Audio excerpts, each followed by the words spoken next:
Hello and welcome to another episode of Vowspiration. We're just playing vows so that you can hear what people have said on their wedding day and take the inspiration that you need. It's really that simple. I'm Kez.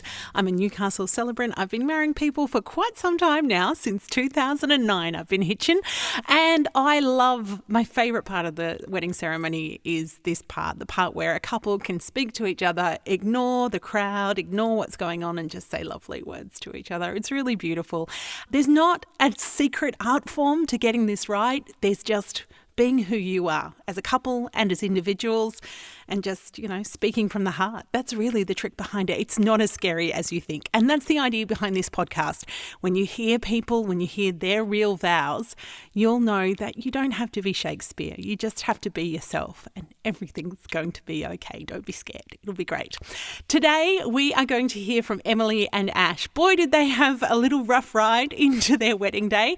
Emily caught COVID because it was a 2022 wedding and was in isolation up until a couple of days before the big day. So that added an element of stress. At the start of the ceremony, we also did a, hey, if you don't feel like hugging and kissing, we'll understand kind of thing. She was negative. She was out of isolation. She did all the right things, but it still added a little bit of stress that they couldn't, run around and do all those last minute things until the very last second. That being said, their vows are beautiful. Emily and Ash have a little baby as well, or had a little baby, probably a little bit more grown now.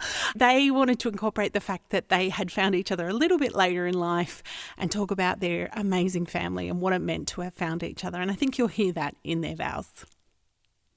Ash, I never imagined that nearly 3 years ago that this is where we'd be standing now. I'm so proud of what we have achieved together in that time. While we may not have had the most traditional beginning to our relationship, I wouldn't change it for anything. We have the most beautiful little boy together. You've been my biggest supporter, and I am forever grateful for you. We've walked through difficult times together, and we've become stronger with our communication and commitment to one another. Thank you for all that you do day in and day out. It doesn't go unnoticed. Thank you for being such an active part in Noah's life. You are setting him a wonderful example of how to be a good man. I am so incredibly proud of you and of us. So today, I promise to love, trust, respect, and honour you as we continue to build our life together. Our relationship is full of more love than I could ask for. Emily, you are the piece of my life's puzzle I always hoped to find.